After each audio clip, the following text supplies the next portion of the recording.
വിശുദ്ധമായ ഖുർആൻ നമ്മുടെ എല്ലാവരുടെയും വീട്ടിലുണ്ട്. ആ ഖുർആൻ വീട്ടിലുള്ളപ്പോൾ 13 കാര്യങ്ങൾ നമ്മൾ ശ്രദ്ധിക്കുന്നുണ്ടോ? ഉണ്ടെങ്കിൽ നമ്മൾ രക്ഷപ്പെട്ടു, ഇല്ലെങ്കിൽ നമ്മൾ പരാജയപ്പെട്ടു. ഏതൊക്കെയാണ് ആ 13 ശ്രദ്ധിക്കേണ്ട കാര്യങ്ങൾ? നമുക്കൊന്ന് പരിശോധിക്കാം. ഒരുപാട് പേർക്ക് ഒരുപാട് സംശയങ്ങളുണ്ട് ഖുർആനുമായി ബന്ധപ്പെട്ട്. ഖുർആൻ നോക്കി ഓതലാണോ കൂടുതൽ പ്രതിഫലം, കാണാതെ ഓതലാണോ? ഖുർആൻ മൊബൈലിൽ നോക്കി ഓതുമ്പോൾ വുളൂ വേണോ? കീറിപ്പോയ ഖുർആനുകൾ എന്ത് ചെയ്യണം? ഖുർആൻ കത്തിക്കാമോ? ഇങ്ങനെ ഒരുപാട് സംശയങ്ങൾ. എല്ലാ സംശയങ്ങൾക്കുള്ള മറുപടി നമ്മൾ ഈ വീഡിയോയിലൂടെ പ്രതിപാദിക്കുന്നു. പല ഉമ്മമാർക്കുമുള്ള ഒരു സംശയമുണ്ട്. ഖുർആൻ എടുക്കണമെങ്കിൽ ശുദ്ധി വേണമെന്നറിയാം. ഇപ്പോൾ അത്യാവശ്യ ഘട്ടത്തിൽ നമ്മൾ ഖുർആൻ എടുത്ത് മാറ്റാൻ വുളൂ ഇല്ല. ആ സമയത്ത് കുറച്ച് തുണികൾ കൂട്ടിപ്പിടിച്ച് അല്ലെങ്കിൽ കുറച്ച് പത്രക്കടലാസ് കൂട്ടിപ്പിടിച്ച് ഖുർആൻ എടുത്ത് മാറ്റാമോ? അങ്ങനെ മാറ്റുന്നത് കൊണ്ട് കുഴപ്പമുണ്ടോ? അല്ലെങ്കിൽ നമ്മുടെ വീട്ടിൽ ചെറിയ മക്കളുണ്ട്, ആ മക്കളെ കൊണ്ട് അവർക്ക് വുളൂ ഇല്ല, ആ മക്കളെ കൊണ്ട് ഖുർആൻ എടുത്ത് മാറ്റിപ്പിക്കാമോ? അതൊരു സംശയമാണ്. എന്താണ് അതിൻ്റെ ഉത്തരം? എൻ്റെ ഉമ്മമാരും എൻ്റെ ഉപ്പമാരും, പ്രത്യേകിച്ച് മദ്രസയിൽ പഠിക്കുന്ന എൻ്റെ വിദ്യാർത്ഥികൾ, കൊച്ചനുജന്മാർ, അനുജത്തിമാർ എല്ലാവരും ശ്രദ്ധിക്കുക. പരിശുദ്ധമായ ഖുർആനുമായി ബന്ധപ്പെട്ട് നമ്മൾ ശ്രദ്ധിക്കേണ്ട ഒരുപാട് കാര്യങ്ങൾ, പലപ്പോഴും നമ്മൾ അശ്രദ്ധമായി പോകുന്ന ഒരു 13 കൂട്ടം കാര്യങ്ങളാണ് നമ്മൾ പ്രധാനമായി ഈ വീഡിയോയിലൂടെ ചർച്ച ചെയ്യുന്നത്. അസ്സലാമു അലൈക്കും വറഹ്മത്തുള്ളാഹി. ബിസ്മില്ലാ വൽഹംദുലില്ലാ അസ്സലാത്തു വസ്സലാമു അലാ റസൂലില്ലാഹ് വഅലാ ആലിഹി വസ്വഹ്ബിഹി അജ്മഈൻ, അമ്മാ ബഅദ്. നമ്മുടെ എല്ലാവരുടെയും വീട്ടിലുള്ള ഒരു വസ്തുവാണല്ലോ പരിശുദ്ധമായ ഖുർആൻ. ഖുർആൻ ഇല്ലാത്ത മുസ്ലിം വീടുകൾ തന്നെ ഉണ്ടാവില്ല. ഇനി പലപ്പോഴും പുതിയ വീട് മാറുകയാണ്, അല്ലെങ്കിൽ വാടക വീട്ടിലാണ്, അങ്ങനെ വീടുകൾ ഇങ്ങനെ മാറിക്കൊണ്ടിരിക്കുമ്പോൾ പലപ്പോഴും ചില വീടുകളിൽ ഖുർആൻ ഉണ്ടാവാത്ത അവസ്ഥയുമുണ്ട്. എന്നാലും ഖുർആൻ മൊബൈലിൽ ഇല്ലാത്ത മുസ്ലിമീങ്ങൾ വളരെ കുറവായിരിക്കും. ഏത് മുസ്ലിമിൻ്റെ ഫോൺ എടുത്ത് നോക്കിയാലും ഖുർആനിൻ്റെ ഒരു ആപ്ലിക്കേഷൻ ഒരു പക്ഷേ അവൻ്റെ കയ്യിൽ ഉണ്ടാവും. ഖുർആൻ ഓതണം, ഖുർആനിനോട് ബഹുമാനവും ആദരവും, ഖുർആൻ എൻ്റെ ഒരു കൂട്ടുകാരനാണ് എന്ന് മനസ്സിൽ തോന്നുന്ന ഏതെല്ലാം മുസ്ലിം ഉണ്ടോ അവരുടെ എല്ലാവരുടെയും ഫോണിലും ആ ഒരു ഖുർആനിൻ്റെ ആപ്ലിക്കേഷൻ ഉണ്ടാകും. ഇനി ഖുർആൻ ആപ്ലിക്കേഷൻ ഇല്ലാത്ത ഒരാൾക്ക് ഒരു ഫോണുണ്ട്, അല്ലെങ്കിൽ ഒരു വ്യക്തി അങ്ങനെ വലിയ മോശക്കാരനാണ് എന്നല്ല പറഞ്ഞു വന്നത്. പരിശുദ്ധമായ ഖുർആനുമായിട്ടുള്ള ബന്ധം അതികഠിനമാവണം, വലിയ സുദൃഢമായ ബന്ധമാവണം. ഇന്നത്തെ വീഡിയോയിൽ നമ്മൾ പ്രധാനമായും പരിശോധിക്കുന്നത് പരിശുദ്ധമായ ഖുർആൻ, ആ ഖുർആനിനോട് നമ്മൾ ചെയ്യേണ്ട, നമ്മൾ പുലർത്തേണ്ട 13 മര്യാദകളുണ്ട്. ഈ 13 മര്യാദകൾ ഏതൊക്കെയാണ്? ഇതിൽ നമ്മൾ ഏതൊക്കെ മര്യാദകൾ ഖുർആനിനോട് ചെയ്യാറുണ്ട് എന്ന് നമുക്കൊന്ന് പരിശോധിക്കാം. പരിശുദ്ധമായ ഖുർആൻ, മുസ്ഹഫ്, ഒന്നെങ്കിൽ ഖുർആൻ എന്ന് പറയാം, അല്ലെങ്കിൽ മുസ്ഹഫ് എന്ന് നമുക്ക് പറയാം. മുസ്ഹഫ് ഓതുന്നതിന് നമുക്ക് വുളൂ വേണ്ട, ഖുർആൻ ഓതുന്നതിന് നമുക്ക് വുളൂ വേണ്ട. പക്ഷേ ഖുർആൻ ഓതുന്നതിന് നമുക്ക് വലിയ അശുദ്ധിയിൽ നിന്നുള്ള ശുദ്ധി വേണം. അതായത് ജനാപത്തുകാരനാണ്, അല്ലെങ്കിൽ ഒരു പെണ്ണ്, ഒരു സ്ത്രീ, അവൾ ആർത്തവകാരിയാണ് എങ്കിൽ പരിശുദ്ധമായ ഖുർആൻ ഓതാൻ പാടില്ല, ഹറാമാണ്. പുരുഷന്മാരെ ജനാപത്തുകാരനാണെങ്കിൽ അവനിക്ക് ഖുർആൻ ഓതാൻ പാടില്ല. ഓതാൻ മാത്രമല്ല, ആർത്തവകാരിക്കും ജനാപത്തുകാരിക്കും ഖുർആൻ ഓതലും ഖുർആൻ തുടലും ഖുർആൻ ചുമക്കലും എന്താണ്? ഹറാമാണ്, ചെയ്യാൻ പാടില്ല. പിന്നെ വുളൂ ഇല്ലാത്തവൻ, അതായത് ചെറിയ അശുദ്ധിക്കാരന് ഖുർആൻ ഓതാം, കുഴപ്പമില്ല, പക്ഷേ ഖുർആൻ തൊടാനോ ചുമക്കാനോ പാടുള്ളതല്ല. അപ്പോൾ പറഞ്ഞു വന്നത്, പരിശുദ്ധമായ ഖുർആൻ, പരിശുദ്ധമായ മുസ്ഹഫ്, അത് നമുക്ക് തുടണമെങ്കിൽ, അത് ചുമക്കണമെങ്കിൽ, നമ്മുടെ കൈകളിൽ വെക്കണമെങ്കിൽ എന്ത് വേണം? വുളൂ നിർബന്ധമാണ്. എന്നാൽ ഇന്നത്തെ കാലത്ത് മൊബൈൽ ഫോൺ വന്നതോടുകൂടി ആ ഒരു പ്രയാസം നമ്മൾ മാറ്റിവെക്കുകയാണ്. പല ആളുകളും ചോദിക്കാറുണ്ട്, ഉസ്താദെ, ഖുർആൻ ഓതുമ്പോൾ എന്ത് വേണം? വുളൂ വേണം. മൊബൈലിൽ ഖുർആൻ ഓതുമ്പോൾ വുളൂ വേണ്ട. അതൊരു മസലയാണ്. കാരണം ഇത് പരിശുദ്ധമായ ഖുർആൻ, ഇത് ഗ്രന്ഥമാണ്. ഇത് കൈകൊണ്ട് തൊടണമെങ്കിൽ എന്ത് വേണം? വുളൂ വേണം, ശുദ്ധി വേണം. എന്നാൽ ഇതെന്ന് പറഞ്ഞാൽ ഇത് ഖുർആനല്ല. ഇതിൻ്റെ ഏറ്റവും ആത്യന്തികമായ ലക്ഷ്യമെന്ന് പറഞ്ഞാൽ കോള് വിളിക്കുക, മെസ്സേജുകൾ അയക്കുക, നമ്മുടെ ഇടപാടുകളൊക്കെ നടത്തുക, അതാണ്. പിന്നെ അതിൻ്റെ ഇടയിൽ ഒരു ആപ്ലിക്കേഷനായി നമ്മൾ ഖുർആൻ കയറ്റിയിട്ട് ഓതുന്നു. അപ്പം അതുകൊണ്ട് എന്ത് ചെയ്യാം, ഇതിന് നമുക്ക് വുളു വേണ്ട, അതാണ് ഇതിൻ്റെ മസ്അല. വുളു ഇല്ലാത്തവനും ഖുർആൻ എന്ത് ചെയ്യാം, മൊബൈലിൽ നോക്കി ഓതാം, മൊബൈൽ കയ്യിൽ പിടിച്ചിട്ട് നോക്കി ഓതാം, കുഴപ്പമൊന്നുമില്ല. പക്ഷേ ഖുർആൻ നോക്കിയാണ് ഓതുന്നതെങ്കിൽ, ഖുർആൻ കയ്യിൽ പിടിക്കണമെങ്കിൽ അവനിക്ക് വുളു നിർബന്ധമാണ്. ഒരു മനുഷ്യൻ പരിശുദ്ധമായ ഖുർആൻ ഓതുകയാണ്, അവനിക്ക് സൂറത്തുൽ യാസീൻ കാണാതെ അറിയാം. അവൻ്റെ ഉമ്മയുടെ വാപ്പയുടെ ഖബറിൻ്റെ അടുക്കൽ നിന്ന് അവൻ ഖുർആൻ ഓതുന്നു, സൂറത്ത് യാസീൻ ഓതുന്നു. ആ മനുഷ്യന് കാണാതെ ഖുർആൻ ഓതുന്നതിനേക്കാൾ ശ്രേഷ്ഠമായത് എന്താണ്? കണ്ട് ഖുർആൻ ഓതലാണ്. കണ്ട് ഖുർആൻ ഓതുക എന്ന് പറഞ്ഞാൽ അവിടെ മുസ്ഹഫ് കിട്ടുകയാണെങ്കിൽ പരിശുദ്ധമായ ഖുർആനിൽ തന്നെ നോക്കി ഓതൽ വളരെ പുണ്യമാണ്. ഇനി അതിന് സാധിക്കുന്നില്ല, ഈ യാസീൻ സബീന എന്ന് പറഞ്ഞ ചെറിയ യാസീൻ മാത്രമുള്ള ഒരു ഏട് പോലെ ഉണ്ടാകും, അത് നോക്കി ഓതലും പുണ്യമാണ്.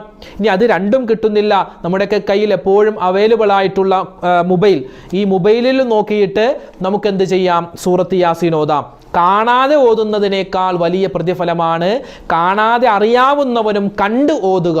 അത് മഹാന്മാർ പ്രത്യേകം രേഖപ്പെടുത്തുന്നുണ്ട്. എത്രമാത്രം ഖുർആൻ കാണാതെ ഓതുന്നവനേക്കാൾ 7 ഇരട്ടി പ്രതിഫലമുണ്ട് പരിശുദ്ധമായ ഖുർആൻ മുസ്ഹഫ് നോക്കി ഓതുമ്പോൾ അവനിക്ക് കിട്ടുക. 7 ഇരട്ടി പ്രതിഫലമാണെന്നാണ്. അള്ളാഹു അതൊക്കെ കരസ്ഥമാക്കാനുള്ള തൗഫീക്ക് നമുക്ക് നൽകി അനുഗ്രഹിക്കുമാറാവട്ടെ. മഹാന്മാരായ സ്വഹാബിമാർ അവരെല്ലാവരും പരിശുദ്ധമായ ഖുർആൻ നോക്കി ഓതാൻ വളരെയധികം ശ്രദ്ധിച്ചിരുന്നു. കാനൂ യക്റഹൂൻ, അവർ പരിശുദ്ധമായ ഖുർആൻ മുസ്ഹഫിൽ നോക്കി ഓതാനാണ് അവർ ഇഷ്ടപ്പെട്ടിരുന്നത്. അതായത് കാണാതെ ഓതുക. ഒരു ദിവസമെങ്കിലും പരിശുദ്ധമായ ഖുർആൻ നോക്കി ഓതാതിരിക്കൽ അവർ വെറുത്തിരുന്നു എന്ന് മഹാന്മാര് അവരുടെ കിതാബുകളിലൊക്കെ രേഖപ്പെടുത്തി വെക്കുന്നുണ്ട്. അങ്ങനെയായിരുന്നല്ലോ മഹാനായ ഉസ്മാൻ ബിൻ അഫ്ഫാൻ റളിയല്ലാഹു തആല അൻഹു, അദ്ദേഹത്തിന് 2 ഖുർആൻ ഉണ്ടായിരുന്നു എന്നാണ്. ആ 2 ഖുർആനും മഹാനവറുകൾ ഓതുമ്പോൾ ഓരോ പേജും ഇങ്ങനെ മറിക്കുമല്ലോ, അങ്ങനെ മറിച്ച് പേജുകൾ മറിച്ച് ഓതി ആ മുസ്ഹഫ് 2ഉം കീറിപ്പറിഞ്ഞ, നമ്മുടെ നാടൻ ഭാഷയിൽ പറഞ്ഞാൽ കീറിപ്പറിഞ്ഞ അവസ്ഥയിലായിരുന്നു. കീറി എല്ലാ പേജുകളും ഇങ്ങനെ കൈകൊണ്ട് ഇങ്ങനെ മറിച്ച് ഇങ്ങനെ ഓതി അതൊക്കെ വളരെയധികം ബലഹീനമായിരുന്നു എന്ന് മഹാനവറുകളുടെ ചരിത്രം പറയുമ്പോൾ നമുക്ക് കാണുവാൻ സാധിക്കും. അദ്ദേഹം അവസാനം പരിശുദ്ധമായ ഖുർആൻ മുസ്ഹഫ് ഇങ്ങനെ നോക്കി ഓതുന്ന സമയത്താണല്ലോ പിറകിലൂടെ ശത്രുക്കൾ വന്ന് അദ്ദേഹത്തെ കൊലപ്പെടുത്തുന്നത്. ആ സമയത്ത് അദ്ദേഹത്തിൻ്റെ രക്തം വിശുദ്ധമായ ഖുർആനിൽ വീണു എന്നും നമുക്ക് ചരിത്രത്തിൽ കാണുവാൻ സാധിക്കും. അതുകൊണ്ട് ഖുർആൻ കാണാതെ ഓതുന്നതിനേക്കാൾ ഏറ്റവും നല്ലത് കണ്ട് ഖുർആൻ ഓതലാണ്. ഇന്ന് വളരെയധികം സ്റ്റാറ്റസായി മാറിയിരിക്കുന്നു കാണാതെ ഖുർആൻ ഓതുക. വളരെ പൊട്ടത്തെറ്റായിരിക്കും, എന്നാലും കാണാതെ ഖുർആൻ ഓതുക എന്ന് പറഞ്ഞാൽ ഇന്നൊരു സ്റ്റാറ്റസിൻ്റെ ഭാഗമായി മാറി. ഇപ്പോൾ എല്ലാവരും കൂടിയിരിക്കുന്ന സദസ്സിൽ ഒന്ന് ഖുർആൻ എടുത്ത് ഓതിയാൽ, യാസീൻ ഓതുമ്പോൾ ഖുർആൻ എടുത്ത് നോക്കി ഓതിയാൽ അയാൾക്ക് യാസീൻ കാണാതെ അറിയാൻ പാടില്ല എന്ന് തെറ്റിദ്ധരിക്കുന്ന ഒരു അവസ്ഥയിലേക്ക് മാറിയിരിക്കുന്നു. അങ്ങനെയല്ല, പണ്ടുള്ള മഹാന്മാരായ മഹത്തുക്കളായ ആളുകളൊക്കെ എത്ര വലിയ സദസ്സാണെങ്കിലും ചെറിയ സദസ്സാണെങ്കിലും ഖുർആൻ കയ്യിൽ കരുതുമായിരുന്നു. മാത്രമല്ല ഓതുന്ന സമയത്ത് അവർ സൂറത്ത് യാസീനും അതുപോലെ ഏത് സൂറത്ത് ഓതിയാലും നോക്കിയിട്ട് ആ ഖുർആൻ നോക്കിയിട്ട് ഓതുമായിരുന്നു. അതിന് വലിയ പ്രതിഫലമുണ്ട്, 7 ഇരട്ടി പ്രതിഫലമുണ്ട് എന്ന് പോലും മഹാന്മാർ അവരുടെ കിതാബുകളിൽ രേഖപ്പെടുത്തുന്നുണ്ട്. ഇനിയാണ് നമ്മുടെ വിഷയത്തിൻ്റെ മർമ്മത്തിലേക്ക് നമ്മൾ വരുന്നത്. ഒരാള് ഖുർആനുമായി ബന്ധപ്പെട്ട് 13 കാര്യങ്ങൾ ശ്രദ്ധിക്കേണ്ടതുണ്ട്. 13 കാര്യങ്ങൾ. ഒന്നാമത്തെ കാര്യം ലാ യമസ്സുഹു ഇല്ലൽ മുതഹ്ഹറൂൻ. ഒന്നാമത്തെ കാര്യം എന്താണ്? പരിശുദ്ധമായ ഖുർആൻ ശുദ്ധിയോടുകൂടിയായിരിക്കണം തൊടേണ്ടത്. ശുദ്ധിയില്ലാത്ത ആളുകൾ ഖുർആൻ തൊടാൻ പാടില്ല. ഇപ്പോൾ നമ്മളെ ഭൂരിഭാഗം ആളുകളും എന്താ ചെയ്യാറ്? നമ്മുടെ മേശപ്പുറത്ത് ഖുർആൻ ഇരിപ്പുണ്ടാകും, അല്ലെങ്കിൽ നമ്മുടെ ഷെൽഫിൽ ഖുർആൻ ഇരിപ്പുണ്ടാകും. പെട്ടെന്ന് ഇതെടുത്ത് മാറ്റിയേക്കാം എന്ന് പറഞ്ഞ് വുളു ഒന്നും ഉണ്ടാവില്ല. ആ വുളു ഇല്ലാതെ തന്നെ ഖുർആൻ എടുത്ത് അങ്ങോട്ടും ഇങ്ങോട്ടും മാറ്റി വെക്കുന്ന ഒരു കാഴ്ച നമ്മുടെ വീടുകളിലൊക്കെ കാണാറുണ്ട്. അത് ചെയ്യാൻ പാടില്ല. ഖുർആൻ തൊടണമെങ്കിൽ എന്ത് വേണം? വുളു വേണം. അല്ലെങ്കിൽ ഖുർആൻ ഇപ്പോൾ നമ്മളതെടുത്ത് മാറ്റിയില്ല എങ്കിൽ ആ പരിശുദ്ധമായ മുസ്ഹഫ് എന്തായി പോകും? കത്തിപ്പോകും, തീയിലേക്ക് വീഴാൻ പോകുന്നു. ആ സമയത്ത് എന്താണ്, നമ്മൾ ഒളു എടുത്തിട്ട് വന്നാൽ അത് കത്തിത്തീരും. അങ്ങനെയുള്ള സാഹചര്യമാണ് എങ്കിൽ പെട്ടെന്ന് തന്നെ നമുക്കതെടുത്തു മാറ്റാം. അല്ലെങ്കിൽ അത് നമ്മൾ എടുത്ത് മാറ്റിയില്ലെങ്കിൽ വെള്ളത്തിൽ ഒലിച്ചു പോകും. അങ്ങനെയുള്ള ഒരു സാഹചര്യമാണെങ്കിൽ വേഗത്തിൽ വുളു ഒന്നും നോക്കണ്ട, പെട്ടെന്ന് തന്നെ നമുക്കത് എടുത്ത് മാറ്റി വെക്കാം. അല്ലാതെ ഒരു ഷെൽഫിൽ നിന്നും അടുത്ത ഷെൽഫിലേക്ക് മാറ്റി വെക്കണം എങ്കിൽ വുളു ഒന്നും ഇല്ലാതെ നമുക്ക് മാറ്റിവെക്കാൻ പാടില്ല, അത് ഹറാമാണ്.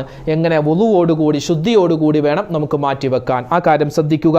ഇവിടെ നമ്മൾ ചേർത്ത് പറയേണ്ട മറ്റൊരു കാര്യമുണ്ട്. അതായത് പല ഉമ്മമാരും ഒരു ട്രിക്ക് പണി കാണിക്കും. ഇപ്പോൾ ഉമ്മമാർക്ക് ചിലപ്പോൾ വുളു ഉണ്ടാവില്ല, അപ്പോൾ ഖുർആൻ എടുത്ത് മാറ്റേണ്ട ഒരു സാഹചര്യമാണെങ്കിൽ ചെറിയ മക്കളെ, ഓതി പഠിക്കുന്ന മക്കളെ വിളിച്ചിട്ട് പറയും, ആ ഖുർആൻ എടുത്ത് അങ്ങോട്ട് വെച്ചേ, ഈ ഖുർആൻ എടുത്ത് ഇങ്ങോട്ട് വെച്ചേ.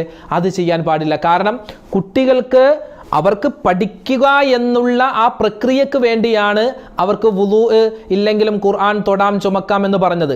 അല്ലാതെ നമ്മൾ ഉമ്മമാരുടെ ആ ട്രിക്ക് പണിക്ക് വേണ്ടി അവർ ഉപയോഗിക്കാൻ പാടില്ല. ഇപ്പോൾ മേശപ്പുറത്ത് ഖുർആൻ ഇരിക്കുകയാണ്, ആ മേശപ്പുറത്ത് ഇപ്പോൾ ഭക്ഷണം കൊണ്ടുവന്ന് വെക്കണം. അപ്പോൾ ഉമ്മാക്ക് വുളു ഇല്ല, ഉമ്മ എന്ത് ചെയ്യും? 7 വയസ്സുള്ള 8 വയസ്സുള്ള മോനെ വിളിച്ചിട്ട് ആ ഖുർആൻ എടുത്ത് മാറ്റിക്കേ എന്ന് പറയാറുണ്ട്. അങ്ങനെ അവനെടുത്ത് മാറ്റും. ചെയ്യാൻ പാടില്ല. കാരണം അവനിക്ക് പഠിക്കാനാണെങ്കിൽ അവനിക്ക് എടുക്കാം. പക്ഷേ ഇത് എടുത്ത് ആ മേശപ്പുറത്ത് നിന്നും ഷെൽഫിലേക്ക് എടുത്ത് വെക്കാനാണെങ്കിൽ അവനെ ഉപയോഗിക്കാൻ പാടില്ല. പോയി ഒളു എടുത്തിട്ട് വേണം വെക്കാൻ. കാരണം അത്രമാത്രം മഹത്വം എന്തുണ്ട്? ഖുർആനിനുണ്ട്. ആ കാര്യം പ്രത്യേകം ശ്രദ്ധിക്കേണ്ടതാണ്. ഇനി അഥവാ അവനിക്ക് അതെടുത്ത് മാറ്റണമെങ്കിൽ അവനോട് പോയി വുളു എടുത്തിട്ട് വരാൻ പറയണം. കാരണം അവൻ ചെയ്യുന്നത് പഠിക്കുകയല്ലല്ലോ, അവൻ ഖുർആൻ എടുത്ത് മാറ്റുക, ചുമന്നെടുത്ത് മാറ്റുകയാണല്ലോ. അവൻ്റെ ആ പഠിത്തവുമായി ബന്ധപ്പെട്ട് ഒന്നും അവിടെ വരുന്നില്ല. അപ്പോൾ അതുകൊണ്ട് എന്ത് ചെയ്യണം? അവനോട് വുളു എടുത്തിട്ട് വന്ന് ആ ഖുർആൻ എടുത്ത് മാറ്റിവെക്കാൻ പറയേണ്ടതുണ്ട്. ചില ഉമ്മമാര് രണ്ടാമത്തെ ട്രിക്ക് പണി ചെയ്യും. ഖുർആൻ എടുത്ത് മാറ്റാൻ വുളു ഇല്ല, അപ്പോൾ എന്ത് ചെയ്യും? കുറച്ച് തുണി കൂട്ടിപ്പിടിച്ചിട്ട് ഖുർആൻ എടുത്ത് മാറ്റും. എന്തോ ഒരു വലിയ ചൂടുള്ള സാധനം വെക്കുന്നത് പോലെ. അല്ലെങ്കിൽ കുറച്ച് പത്രക്കടലാസുകളൊക്കെ ഇങ്ങനെ അടുക്കി വെച്ചിട്ട് ഖുർആൻ ഇങ്ങനെ പിടിച്ചു കൊണ്ടുപോയി വെക്കാറുണ്ട്. എന്തിനാണ് ആ പണിക്ക് നിൽക്കുന്നത്? അതൊന്നും ചെയ്യാൻ പാടില്ല നിങ്ങൾക്ക്. കാരണം വുളു ഉണ്ടായിരിക്കുക എന്നുള്ളത് ഒരു മനുഷ്യനെ സംബന്ധിച്ചിടത്തോളം അപകടങ്ങളെ തടയുന്ന കാര്യമാണ്. നിത്യമായി വുളു ഉണ്ടാവുക എന്നുള്ളത് എന്താണ്? അവൻ്റെ അപകടങ്ങളെ തടയും. അപ്പോൾ ഏതായാലും നമുക്ക് ഖുർആൻ എടുത്ത് മാറ്റണം, അതിന് വുളു എടുക്കണം. വുളു എടുത്തോട്ടെ, മുറിഞ്ഞു പോകുമല്ലോ, മുറിഞ്ഞു പോവട്ടെ, കുഴപ്പമില്ല. വുളു എടുക്കുമ്പോൾ നമുക്കൊരു പ്രതിഫലം കിട്ടും. പിന്നെ ഖുർആൻ എടുത്ത് മാറ്റാനാണ്, ആ ഒരു കാര്യത്തിന് വേണ്ടിയാണ് നമ്മൾ വുളു എടുക്കുന്നതെങ്കിൽ നമ്മുടെ ആ കഷ്ടപ്പാടിനും അള്ളാഹു വലിയ കൂലി നൽകും. അതുകൊണ്ട് തുണി കൂട്ടിപ്പിടിച്ചോ പത്രം കൂട്ടിപ്പിടിച്ചോ എങ്ങനെയാണെങ്കിലും ഖുർആൻ എടുത്ത് മാറ്റുകയാണെങ്കിൽ വുളു വേണം. ആ കാര്യം പ്രത്യേകം ശ്രദ്ധിക്കുക. അതുപോലെ ശ്രദ്ധിക്കേണ്ട കാര്യമാണ്, നമ്മൾ മക്ബറകളിൽ പോവാറുണ്ട് സിയാറത്തിനായി. ജാറങ്ങളിലൊക്കെ പോകുമ്പോൾ അവിടെ ചെറിയ ചെറിയ ഈ യാസീൻ സബീന എന്ന് പറഞ്ഞ് യാസീൻ സൂറത്ത്, അതുപോലെ ഫാത്തിഹ, ഇഖ്ലാസ്, മുഅവ്വിദത്തൈന് ഉൾക്കൊള്ളുന്ന ചെറിയൊരു ഖുർആൻ പോലെ, ഖുർആനല്ല എന്നാലും ചെറിയൊരു ഏട് പോലെ ഉണ്ടാകും. ചിലതിൽ യാസീൻ മാത്രം ഉണ്ടാകും. അങ്ങനെയുള്ള ആ ഒരു ചെറിയ ഏട് അത് എടുക്കണമെങ്കിൽ വുളു നിർബന്ധമാണ്. കാരണം അത് ഖുർആനിൻ്റെ സ്ഥാനത്താണ്. പല ആളുകളും വുളു ഇല്ല, ശുദ്ധിയില്ല, ഒന്നുമില്ല, നേരെ പോയി യാസീൻ ആ സാധനം എടുത്ത് യാസീൻ സബീന എന്നത് അതിന് പറയാം, ആ ഏട് എടുത്തിട്ട് വെറുതെ ഇങ്ങനെ ഇരുന്ന് ഓതുക. അങ്ങനെ കൈകൊണ്ട് തൊടണമെങ്കിൽ അതിന് വുളു വേണം. എൻ്റെ ഉമ്മമാര് പ്രത്യേകം ശ്രദ്ധിക്കുക, ഉപ്പമാരും ശ്രദ്ധിക്കുക. ഇതാണ് ഒന്നാമത്തെ കാര്യം. ശുദ്ധി വേണം. അതുപോലെ തന്നെ രണ്ടാമതായി പ്രത്യേകം ശ്രദ്ധിക്കേണ്ട കാര്യം, പരിശുദ്ധമായ ഖുർആൻ എപ്പോഴും ഉയർന്ന സ്ഥലത്താണ് വെക്കേണ്ടത്. ഖുർആൻ എപ്പോഴും ഉയർന്ന സ്ഥലത്ത് വെക്കണം. പല ആളുകളും ഇരിക്കുന്നതിൻ്റെ ഒപ്പം വെക്കാറുണ്ട്. അങ്ങനെ വെക്കാൻ പാടില്ല. ഇരിക്കുന്നതിൻ്റെ ഒപ്പം വെക്കാൻ പാടില്ല, ഇരിക്കുന്നതിൻ്റെ താഴെ വെക്കാൻ പാടില്ല. പല ഉമ്മമാർക്കും ഉപ്പമാർക്കുമുള്ള വലിയ അബദ്ധം വീടുകളിലും പള്ളികളിലും കാണാൻ സാധിക്കും. എന്ത്? ഖുർആൻ ഓതുന്ന സമയത്ത് തിലാവത്തിൻ്റെ സുജൂദ് വരും. ചില തിലാവത്തിൻ്റെ ആയത്തുകളുണ്ട്. ആ ആയത്ത് ഓതിക്കഴിഞ്ഞാൽ സുജൂദ് ചെയ്യൽ സുന്നത്താണ്. ആ സമയത്ത് എന്ത് ചെയ്യും? പള്ളിയിലാണെങ്കിൽ സൊഫിൻ്റെ നടുക്കായിരിക്കും ഇരിക്കുക. എഴുന്നേറ്റ് പോയിട്ട് ഖുർആൻ അത് ഷെൽഫിൽ വെച്ചിട്ട് സുജൂദ് ചെയ്ത് വീണ്ടും ഷെൽഫിൽ നിന്ന് ഖുർആൻ എടുക്കാൻ മടിയായത് കൊണ്ട് ഖുർആൻ എന്ത് ചെയ്യും? താഴെ വെക്കും, നിലത്ത് വെക്കും, ആ പായിൽ വെച്ചിട്ട് സുജൂദ് ചെയ്യും. അങ്ങനെ ചെയ്യാൻ പാടില്ല. അത് വലിയ അബദ്ധമാണ്, വലിയ ശിക്ഷ കിട്ടുന്ന കാര്യമാണ്. കാരണം ഖുർആൻ ഒരിക്കലും തറയിൽ വെക്കാൻ പാടില്ല. ഖുർആൻ ഒരിക്കലും തറയിൽ വെക്കാൻ പാടില്ല. പല ആളുകളും ഡയറി പിടിക്കുന്നത് പോലെ, അല്ലെങ്കിൽ പത്രം പിടിക്കുന്ന പേപ്പർ പിടിക്കുന്നത് പോലെ ചിലപ്പോൾ കഷത്തിൽ വെക്കാറുണ്ട്, അല്ലെങ്കിൽ കയ്യിൽ പിടിച്ചിങ്ങനെ ആട്ടി താഴേക്ക് ഇങ്ങനെ ആട്ടി കൊണ്ടുപോകാറുണ്ട്. അതൊന്നും ചെയ്യാൻ പാടില്ല. പരിശുദ്ധമായ ഖുർആൻ എപ്പോഴും നെഞ്ചോട് ചേർത്താണ് വെക്കേണ്ടത്. ഖുർആൻ എപ്പോഴും നെഞ്ചോട് ചേർത്ത് വെക്കണം. ഒരിക്കലും നമ്മുടെ മുട്ടിൻ്റെ താഴേക്ക് ഖുർആൻ കൊണ്ടുപോകാൻ പാടില്ല. അപ്പോൾ ഈ കാര്യം ശ്രദ്ധിക്കേണ്ടതുണ്ട്. ഖുർആൻ എപ്പോഴും ഉയർന്ന സ്ഥലത്താണ് വെക്കേണ്ടത്. ഉയർന്ന സ്ഥലത്തായിരിക്കാൻ പ്രത്യേകം ശ്രദ്ധിക്കുക. ചില ആളുകൾ ചമ്പളം പടഞ്ഞിരിക്കുക, പല പേരാണതിന്, ചമ്പളക്കുട്ടിയിരിക്കുക, ചമ്പളം പടഞ്ഞിരിക്കുക, അങ്ങനെ രണ്ട് കാലം ഇങ്ങനെ ഇങ്ങനെ ഇരിക്കാറുണ്ടല്ലോ. ആ രൂപം കോലം നിങ്ങൾക്ക് മനസ്സിലായിട്ടുണ്ടാകും. ചമ്പടം പറഞ്ഞിരിക്കുക എന്നൊക്കെ പറയാറുണ്ട്. പല നാട്ടിലും പല പേരൊക്കെ ആയിരിക്കും. അങ്ങനെ ഇരുന്നിട്ട് കാലിൽ, നമ്മുടെ മടമ്പ് കാല് രണ്ടും ഇങ്ങനെ വരും. അപ്പോൾ ആ മടമ്പം കാലിൽ വെച്ചിട്ട് ഖുർആൻ വെച്ചിട്ട് ഓതുന്ന ആളുകളുണ്ട്. ഒരിക്കലും അങ്ങനെ ചെയ്യാൻ പാടില്ല. എങ്ങനെ ഇരുന്ന് ഓതിയാലും എന്ത് ചെയ്യുക, ഖുർആൻ രണ്ട് കൈയിലും താങ്ങി, അല്ലെങ്കിൽ ഒരു കൈയിൽ താങ്ങിയിട്ടായിരിക്കണം, അല്ലെങ്കിൽ റൈഹാൽ ഉണ്ടാവുമല്ലോ, ആ റൈഹാലിൽ വെച്ചിട്ടായിരിക്കണം ഖുർആൻ ഓതേണ്ടത്. ഒരിക്കലും കാലിൻ്റെ ഭാഗത്തേക്ക് കൊണ്ടുപോകാൻ പാടില്ല. മൂന്നാമത് ശ്രദ്ധിക്കേണ്ട കാര്യം, മുസ്ഹഫിൻ്റെ നേരെ, ഖുർആനിൻ്റെ നേരെ കാല് നീട്ടാൻ പാടില്ല. പല ആളുകളും ഓതിക്കഴിഞ്ഞിട്ട് ഖുർആൻ നേരെ ഫ്രണ്ടിൽ വെക്കും, ഖുർആനിന് നേരെ കാല് നീട്ടിയിട്ട് കിടന്നുറങ്ങാറുണ്ട്. അങ്ങനെ ചെയ്യാൻ പാടില്ല. ഖിബിലയിലേക്ക് നമുക്ക് കാല് നീട്ടിക്കിടക്കാം, കുഴപ്പമില്ല. കിബിലയിലേക്ക് ഏറ്റവും നല്ല കിടത്തം ഏതാണ്? കാല് രണ്ടും കിബിലയിലേക്ക് വന്ന് തല കിഴക്ക് ഭാഗത്തായിട്ട് കാല് രണ്ടും പടിഞ്ഞാറ് ഭാഗം, ഈ മയ്യത്തിനെ കിടത്തൂലേ എന്നതുപോലെയാണ് ഏറ്റവും നല്ല കിടത്തം. കാല് കിബിലയിലേക്ക് നീട്ടുന്നത് കൊണ്ട് പ്രശ്നമൊന്നുമില്ല. പക്ഷേ ആ നീട്ടുന്ന സമയത്ത് നമ്മുടെ കാലിൻ്റെ ഭാഗത്ത് ഖുർആൻ ഇരിപ്പുണ്ട് എങ്കിൽ അതെടുത്ത് മാറ്റണം, അല്ലെങ്കിൽ കിടത്തം നമ്മൾ മാറ്റണം. അങ്ങനെ കിടക്കാൻ പാടില്ല. ഖുർആനിൻ്റെ മുന്നിലേക്ക് കാല് നീട്ടാൻ പാടില്ല, മാതാപിതാക്കളുടെ മുന്നിലേക്ക് കാല് നീട്ടാൻ പാടില്ല. രണ്ടും വലിയ ശിക്ഷ കിട്ടുന്ന കാര്യമാണ് എന്ന് നമ്മൾ മനസ്സിലാക്കുക. നാലാമത്തെ കാര്യം, ഖുർആനിൻ്റെ മുകളിൽ മറ്റു വസ്തുക്കൾ വെക്കാൻ പാടില്ല. ഖുർആനിൻ്റെ മുകളിൽ എൻ്റെ ഉമ്മമാരൊന്ന് ശ്രദ്ധിച്ചു നോക്കിയേ, മൗലിദ് കിതാബ് വെക്കാറുണ്ട്. അതുപോലെ തന്നെ ഏടുകൾ 999 വക, 4444 വക, ആ വകകളൊക്കെ എടുത്ത് വെക്കാറുണ്ട്. പിന്നെയോ തെസ്ബി വെക്കാറുണ്ട്, ഫോണ് വെക്കാറുണ്ട്. ഇതൊന്നും പാടില്ല, ഇതൊന്നും പാടില്ല. ഖുർആനിന് മുകളിൽ ഒന്ന് മാത്രം, മറ്റൊരു ഖുർആൻ, അല്ലാതെ മറ്റു വസ്തുക്കളൊന്നും വെക്കാൻ പാടില്ല. ഇത് പ്രത്യേകം ശ്രദ്ധിക്കണം.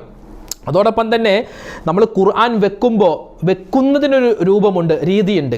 അതായത് നമ്മൾ തുടക്കം തന്നെ ഖുർആൻ മറിക്കുമ്പോൾ തന്നെ ആദ്യം ഫാത്തിഹ, പിന്നെ അത് കഴിഞ്ഞ് നമ്മുടെ സൂറത്തുൽ ബക്കറ, ആ ഭാഗം മുകളിലാണ് വരേണ്ടത്. ചില ആളുകൾ ഖുർആൻ ഇങ്ങനെ തലതിരിച്ച് വെക്കും. അങ്ങനെയല്ല, ഖുർആൻ എപ്പോഴും ഇങ്ങനെയാണ് വെക്കേണ്ടത്. ഇങ്ങനെ നമുക്ക് ഓതാൻ പറ്റുന്ന, ഇങ്ങനെ തുറക്കാൻ പറ്റുന്ന രൂപത്തിൽ ഇവിടെ തുറക്കുന്ന സമയത്ത് ഇവിടെ ഫാത്തിഹ, ഇവിടെ സൂറത്തുൽ ബക്കറ, അങ്ങനെ വരുന്ന ഫാത്തിഹ എപ്പോഴും മുകളിലായിരിക്കണം. അല്ലാതെ ഇങ്ങനെ തിരിച്ചു വെക്കുമ്പോൾ സൂറത്തുൽ നാസും ഫലക്കുമാണ് മുകളിൽ വരുന്നത്. അങ്ങനെയല്ല, തിരിച്ചു വെക്കണം. അങ്ങനെ പോലും സൂക്ഷ്മത പാലിക്കണമെന്ന് പറഞ്ഞ ഉലമാക്കൾ നമുക്കിടയിലുണ്ട്. അഞ്ചാമത്തെ കാര്യം, ഖുർആൻ എടുക്കുക, ഖുർആൻ വെക്കുക, ഖുർആൻ കൊടുക്കുക, ഖുർആൻ മറിക്കുക, ഇതെല്ലാം വലത് കൈകൊണ്ടാവണം. നമ്മളൊക്കെ ശ്രദ്ധിക്കാതെ പോകുന്ന കാര്യമാണ്. ഖുർആൻ എടുക്കുന്നു ഷെൽഫിൽ നിന്നും, വലത്തേ കൈ. ഓതി കഴിഞ്ഞ് ഖുർആൻ വെക്കുന്നു, വലത്തേ കൈ. ഒരാൾ പറഞ്ഞു ഒരു ഖുർആൻ എടുത്തേ, അപ്പോൾ വലത്തേ കൈ കൊണ്ട് കൊടുക്കണം. ഖുർആൻ ഒരു പേജ് ഓതി കഴിഞ്ഞു, വലത്തേ കൈ കൊണ്ട് മറിക്കണം, വലതിനെ മുന്തിക്കണം. ഖുർആൻ ഓതുമ്പോൾ എല്ലാ കാര്യത്തിനും വളരെയധികം ശ്രദ്ധിക്കേണ്ട കാര്യമാണ്. ഖുർആൻ കൊടുക്കുക, ഖുർആൻ എടുക്കുക, അതുപോലെ തന്നെ ഖുർആൻ വെക്കുക, ഖുർആൻ പേജ് മറിക്കുക, ഇതൊക്കെ വലത്തേ കൈ കൊണ്ടാവുക. അത് പ്രത്യേകം ശ്രദ്ധിക്കേണ്ടതാണ്. ആറാമത്തേത്, എൻ്റെ ഉമ്മമാരും എൻ്റെ ഉപ്പമാരും, പ്രത്യേകിച്ച് മദ്രസയിൽ പഠിക്കുന്ന എൻ്റെ വിദ്യാർത്ഥികൾ, കൊച്ചനുജന്മാർ, അനുജത്തിമാർ എല്ലാവരും ശ്രദ്ധിക്കുക. ഒരിക്കലും ഖുർആനിൻ്റെ പേജ് മറിക്കുമ്പോൾ തുപ്പൽ തൊട്ട്, ഉമിനീര് തൊട്ട് നമ്മൾ മറിക്കാൻ പാടില്ല.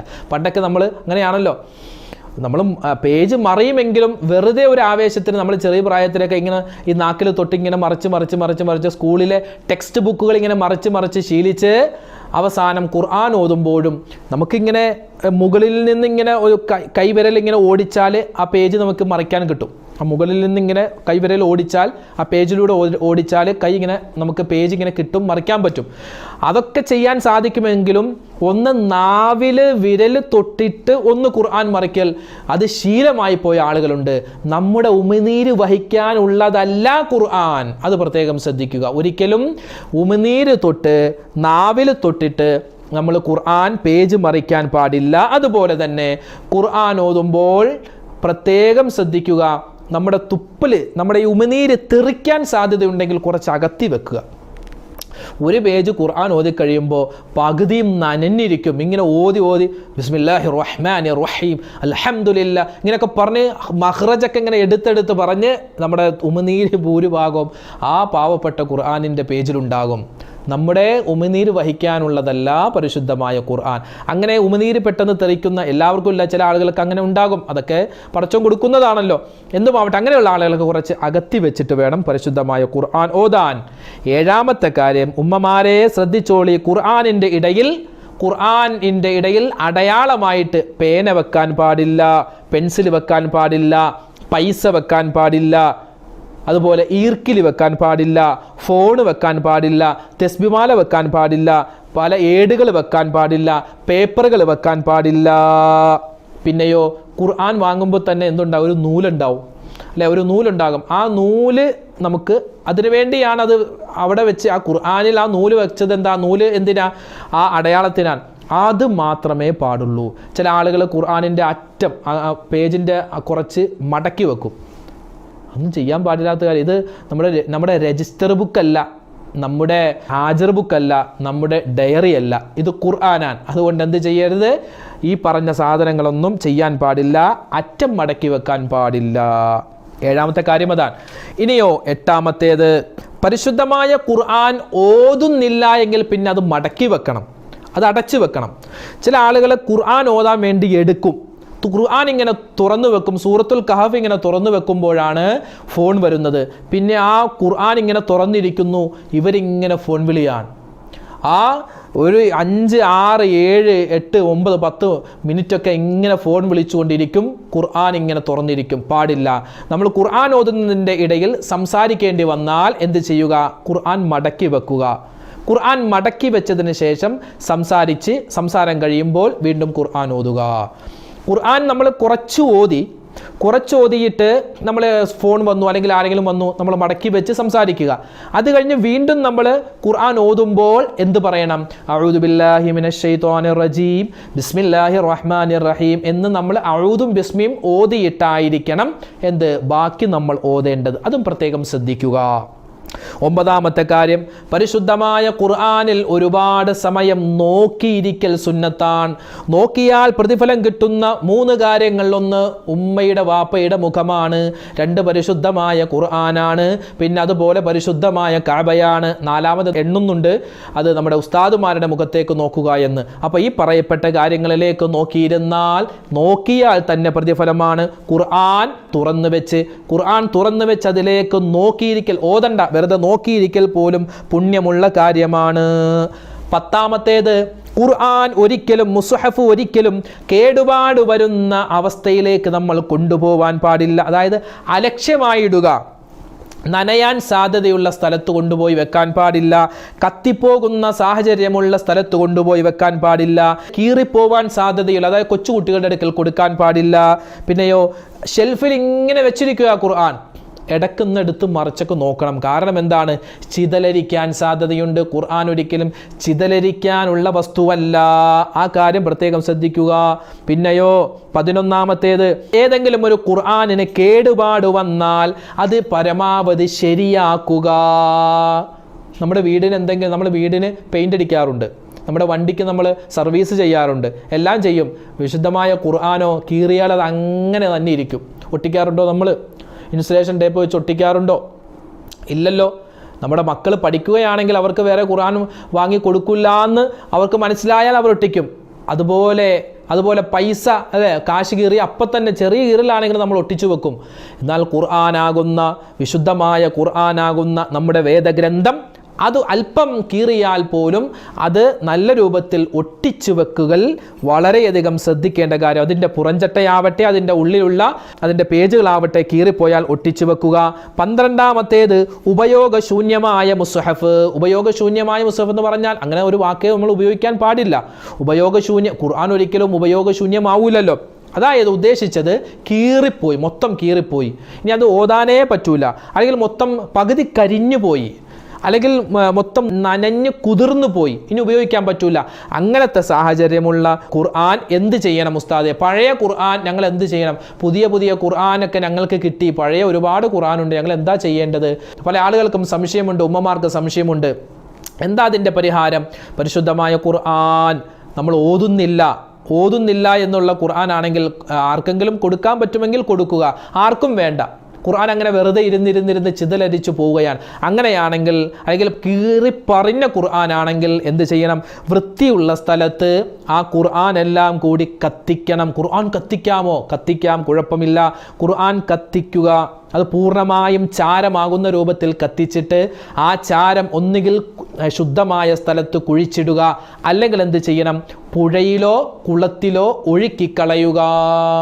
ഇതാണ് പരിഹാരം. ഫത്ഹുൽ മുഈൻ ഉൾപ്പെടെ ഉംദ ഉൾപ്പെടെയുള്ള ഷാഫിഈ മദ്ഹബിൻ്റെ ആധികാരികമായ ഗ്രന്ഥങ്ങളിൽ ഈ പറഞ്ഞ മസ്അലകൾ നമുക്ക് കാണുവാൻ സാധിക്കും. അതാണ് 12ാമത്തെ കാര്യം. ഇനിയോ പിന്നെ പ്രത്യേകം ശ്രദ്ധിക്കേണ്ട ഒരു കാര്യം, ഇന്നത്തെ ആധുനിക തലമുറ, ഇന്ന് നമ്മുടെ കല്യാണത്തിന് മുമ്പുള്ള നിശ്ചയം ഉണ്ടല്ലോ, അല്ലെങ്കിൽ കല്യാണത്തിന് മഹർ കൊടുക്കുമ്പോൾ, അല്ലെങ്കിൽ നിശ്ചയത്തിന് ഇപ്പോൾ മിഠായികൾ പല രൂപത്തിലും പെട്ടിയിലും ചാക്കിലൊക്കെ ആയിട്ട് വന്ന് കൊടുക്കാറുണ്ട്. അതൊന്നും കൊടുക്കാൻ പാടില്ല എന്നൊന്നും ഞാൻ പറയുന്നില്ല, അങ്ങനെ പറഞ്ഞിട്ടും കാര്യമില്ലല്ലോ. അപ്പോൾ ഇവിടെ ശ്രദ്ധിക്കേണ്ടത് മസ്അലകൾ വരുന്നത് ഹറാമ് ചെയ്തു പോകുന്ന ഒരു കാര്യമെന്ന് പറഞ്ഞാൽ പലപ്പോഴും ചിലപ്പോൾ ഒരു പ്രൗഢിക്കായിരിക്കാം, അല്ലെങ്കിൽ ഒരു ഈമാനികമായ ആവേശം ചെറുക്കനുണ്ട് എന്ന് അറിയിക്കാനാവാം, എന്തുമായിക്കൊള്ളട്ടെ, ഖുർആൻ കൊടുക്കുന്ന ഒരു പതിവ് ഇപ്പോൾ തുടങ്ങിയിട്ടുണ്ട്. അത് പണ്ടേ ഉണ്ട്, ഇപ്പോൾ ഇച്ചിരി കൂടുതലാണ്. അതായത് നിശ്ചയ വീട്ടിൽ വെച്ച് ചെറുക്കൻ നേരിട്ട് പെണ്ണിൻ്റെ കയ്യിൽ പരിശുദ്ധമായ ഖുർആൻ കൈമാറുന്നു. 2 പേർക്കും വുളു ഉണ്ടാവില്ല. അവിടെ വലിയ തെറ്റാണ് ചെയ്യുന്നത്. ഖുർആൻ കൊടുക്കുക അതല്ല തെറ്റ്, അത് നല്ല കാര്യമാണ്. ഖുർആനല്ലേ, ഏറ്റവും നല്ല മഹർ ഖുർആനാണെന്നാണ്, ഏറ്റവും നല്ല മഹർ ഖുർആനാണ്. പക്ഷേ അതിനൊരുപാട് മസ്അലകൾ വ്യത്യാസമുണ്ട്. അതൊക്കെ ഇൻഷാ അല്ലാഹ് മറ്റൊരു അവസരത്തിൽ നമുക്ക് പറയാം. നമ്മുടെ വിഷയം അതല്ല. വരൻ ഖുർആൻ കൊടുക്കുന്നു, വധു വാങ്ങുന്നു, 2 പേർക്കും ഒന്നുമില്ല. അങ്ങനെയുള്ള സാഹചര്യത്തിൽ വലിയ ഹറാമാണ് ആ ചെയ്യുന്നത്. കാരണം ഖുർആൻ തൊടുക, ചിലപ്പോൾ അത് പെട്ടിയുടെ ഉള്ളിലാക്കി ബേസ് ബോർഡൊക്കെ വെച്ച് വലിയ തങ്കക്കടലാസുകളൊക്കെ വെച്ച് വലിയ റിബണൊക്കെ വെച്ച് കെട്ടിയിട്ടായിരിക്കും. എങ്ങനെ തന്നെയാണെങ്കിലും എന്ത് തന്നെയാണെങ്കിലും ഖുർആനാണല്ലോ അതിൻ്റെ ഉള്ളിൽ. ആ ഖുർആൻ കൊടുക്കുമ്പോൾ അല്ലെങ്കിൽ അത് വാങ്ങുമ്പോൾ വുളു ഉണ്ടായിരിക്കണം. വുളു ഇല്ലാതെ ആ പരിപാടിക്ക് നിൽക്കാൻ പാടില്ല. അത് വധു ശ്രദ്ധിക്കണം, വരൻ ശ്രദ്ധിക്കണം.